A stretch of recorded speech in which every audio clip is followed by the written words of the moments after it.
to the grand jurors. Soon gave way to news that the sheriff himself was being threatened and that was now under investigation, which soon gave way to news that security had also had to be increased around prosecutor Fani Willis and her office because of threats to her. Now tonight, CNN reporting that employees of the Fulton County Sheriff's Office are themselves being threatened, including their homes and their families being threatened by Trump supporters. Tonight, they've announced a total lockdown on the streets around the Fulton County Jail for when former President Trump turns up there this week to surrender himself and get booked, which he says will happen on Thursday.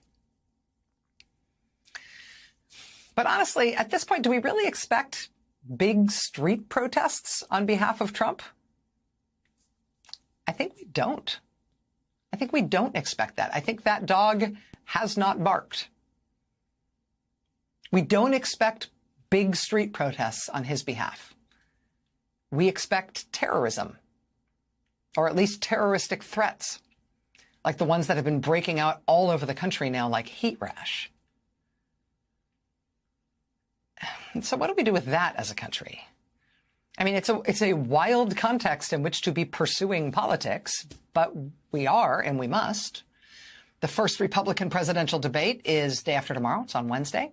Trump is arguing that he is such a prohibitive favorite for the Republican presidential nomination, he should not bother with debating. And maybe that's true.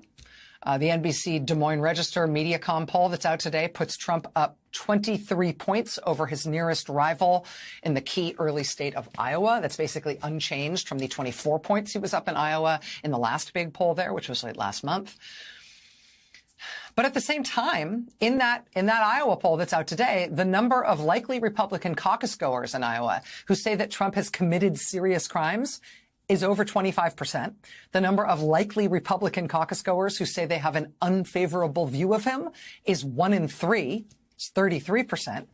And when it comes to the question of whether or not Trump should be leading the Republican Party, look at this.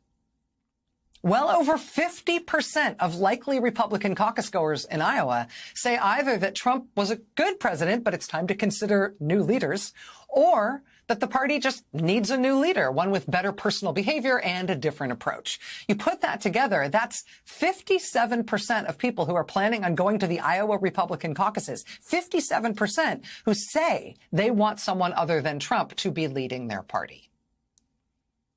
57%. Don't want him leading their party, while no other candidate gets within 20% of him in the same poll.